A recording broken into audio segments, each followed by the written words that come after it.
Hi, it's Kate from Next Steps here again. Thanks for joining me. This video, I'm going to show you 3 different stretches that could be beneficial for you if you're having a hard time getting out, stretching, doing whatever it is that keeps your body active. Of course, hopefully it goes without saying that you know your body better than anybody else. And if you have any injuries, ailments, or restrictions, you need to be respectful of those. So particularly with stretching, if you're able to warm up a part of your body first, you're going to want to do that before you hold any stretching. Additionally, you shouldn't be stretching anything that has too much movement. So if you've ever been told that your joints are a little overstretched, then you shouldn't be stretching them. But if you're, for example, in a position where you don't, for example, get to straighten your knee out very often and you want to be better about doing that, or getting your toes up towards your nose, you want to be better at doing that. Those are things we're going to kind of cover. A lot of us tend to fall into that rounded posture. I'll show you a stretch for that. And then finally, for the front of the hip, I'm a big fan of getting that stretched out as well. So again, remember, you know your body better than anyone else. If you have any injuries, ailments, or restrictions, be respectful of those.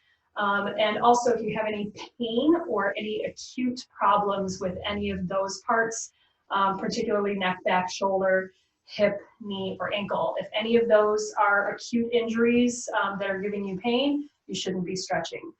So if you don't check any of those boxes and you're thinking, well, oh no, I don't have any of those problems, then stretching is probably going to be an okay thing for you, but listen to your body. So I have the homemade stretching strap that we made in a previous video. I've made sure that I put several rubber bands around here so it's nice and snug. If you're just using it for the first time, test the waters on it. If it seems like it's kind of coming apart, maybe you need to make sure the band is down a little bit lower here.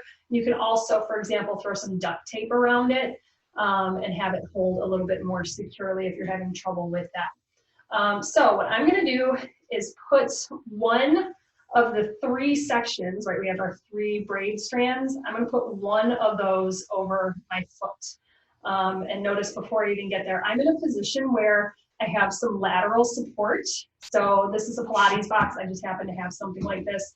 If you have bolsters, pillows, something that you can lean into, maybe it's the arm of a couch and you're putting your foot up onto potentially a coffee table or something like that, you know, something not sharp or not going to put pressure onto your leg. That would be a setup too. So hopefully it's a setup you're familiar with. If you have questions, let me know. I'll give you my contact information later. But you're going to try to get yourself in a safe, comfortable, stable position first. And then you can put this onto your foot. Now, if you're someone who has enough range that you can just reach forward and put that on your foot, great.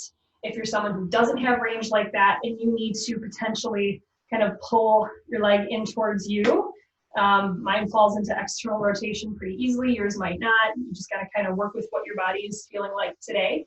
And then you're going to put that strap onto your foot.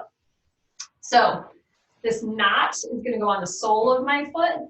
And it's going to be kind of at like the ball of your foot. So not high up on the arch. So for example, I'll just show you.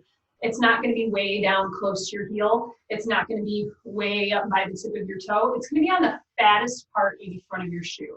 And that's going to give you some leverage, okay? So then what we're going to do, I'm going to place it. I'm going to make sure it's not going to move.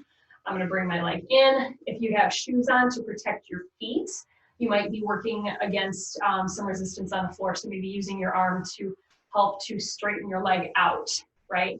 So I'm going to show you that from the side. Again, I'm against a wall if I need some back support, but maybe if you don't need that or you just want to see this way, I've got it around. I'm going to use one arm to pull up and one arm to push out so that I can stretch that knee. Now, there's another thing that you need to be very careful about with this alignment. If I turn back towards you in this position, you can see my ankle turns in. You don't want to stretch like that. So you want to make sure, and this is where the braid part of this is really handy. You might not have as much,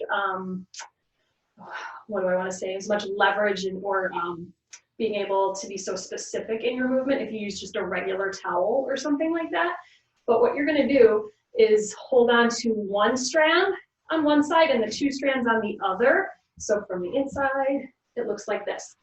So what you can do is pull with one side a little bit more. You can see my foot start to turn. So now I'm getting a better stretch through the inside of my foot up through my calf. Okay, so if I'm letting this happen here, what's going to happen is I'm overstretching the outside of my ankle. And again, you don't want to do that. You have to be able to fix that situation, even if it's maybe you need an assistant to help you with it a little bit. If you have someone nearby to help if your body's being a little tricky, then that's something that you need to do. But I would not hold this position independently or with anything for that matter. So you're going to straighten that out. And again, you've straightened your knee. I'm going to get back into position to show you what this could look like.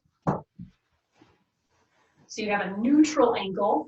If anything, maybe it's toward eversion a little bit, pointing away from you to the outside. And then you can pull up towards you.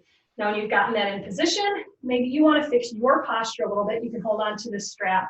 And I just want to give a little bit of a redirect there. And I'm going to pull back towards me using my opposite shoulder blade, right? So I'm not just working biceps. Get your back into it if you have good control of that. And then you're going to hold. Now, for example, you can hold this for about 30 seconds, 3 times is generally what we look for a stretch. But just something so that you're not going to be losing a lot of range. That's the big takeaway from this, is you don't want to be losing range. If your knee doesn't want to get all the way straight, maybe you have to back off of that stretch some and push down with the opposite hand until your knee is straight. Sorry, my knees are hyperextended, so when I do that, it's too much. So for example, if that's happening, your leg should come down a little bit, okay? And then again, so you can keep that knee as straight as you're comfortable and pull back towards you. You could do this on the other side as well. Again, listen to your body. So next stretch, we're going to talk about the rounded posture. And you can use your stretching strap for this one again too, particularly because you're not going to have a hand nearby if you are someone who has a little bit more trouble with the balance, right? So just make sure you're comfortable and in a safe place. I am going to grab onto my stretching strap, and I'm going to hold on about my shoulder width apart. Not way out here, maybe just a little bit closer. You can modify if you need to. And then if you're someone who doesn't have a really good control with holding with your hands, you can put your hands through these loops. So again, that's why this is better than a towel that isn't cut and braided, just a plain old flat towel. This you can put your hands through, and then what I'm going to do is just press out just gently so that I'm taking up some of the slack. And then what you can do, again, if you have enough balance, you might need to recline just slightly so you can stay balanced without your hands. You're going to take your arms up and push your hands back against the wall behind you. Now, if you feel some good stretch, you're in a good place. If you don't feel any stretch, you might just be a little bit too close. You may need some repositioning. Maybe you need a pillow behind you, for example, but enough room to get your arms behind you. Same thing, hands can come in here, and you're going to take your arms up and then open. Okay, so from the side, you still want a good plumb line, and you're not forcing your head forward. So I'm going to come out of this position to show you what it looks like from the side, right? Legs can be long. If this is a tough position for you in general, you can do your shoulder stretch, either crisscross applesauce or one leg out, whatever position feels best for your body that you can be in a good posture here, okay? So you'll put your hands through your straps, or if you're someone who prefers to hold like this, that works great too. And again, arms come up, and from the side, I want to bring the strap down kind of toward like the crown of my head a little bit. I tend to lean toward hypermobile, so I should be careful about not overdoing it. But point being, you don't want to end up here with your head really far forward and able in order to do this stretch, right? So you want to make sure that you're sitting tall and you're pulling the back of your neck toward the wall behind you, okay? So not here. It's like that chin tuck that we talk about. I tend to lead with the base of the skull to pull back into that stretch. Okay, so same kind of idea. Of course, you shouldn't feel any pain, pinching, discomfort, numbness, tingling, all of that. Anytime you feel that, you want to stop. But if you're not feeling that, it feels like a good stretch, you're in good shape. So moving on to our final stretch for the front of the hip. If you're comfortable getting down to the floor, great place to go. If you're comfortable working on a bed or a mat table, also good alternatives there too. But stretching out the front of the hip, generally speaking, if this is something that's safe for your body, you can lay onto your stomach. So whatever mode of transferring that you're gonna use to get there, you're just gonna turn, and the front of your hips are gonna go onto the floor there. Now we're gonna try not to just crunch into the low back, okay? This depends on what your body wants to do for you on a given day. Also, you might be here and fighting with a spasm or something like that. Respect your body, give it some time, it's okay. But just making sure that you're getting in a position where gravity can assist your hips down into the floor slightly.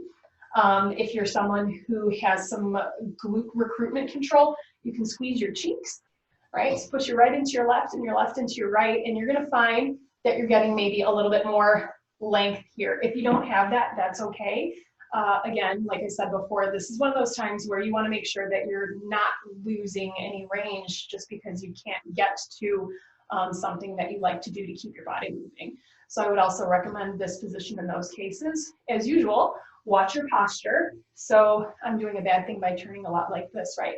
I'm going to face forward, make sure my elbows are slightly ahead of my shoulders, and I'm going to pull the back of my neck toward where the wall and the ceiling meet behind me here. Okay, and again, you can stay here as long as you're comfortable. 30 seconds, 3 times is a good way to go. If you want to just stay for a minute or two, that's okay. Just enough to let the front of that hip lengthen back out. Well, everybody, that's all I have for you. I know this was kind of a little bit longer of a video, but just some ideas that you can do for stretching to keep your body lengthened so you don't lose any range that you already have. Thanks so much for watching again, and there'll be more to follow. Thanks.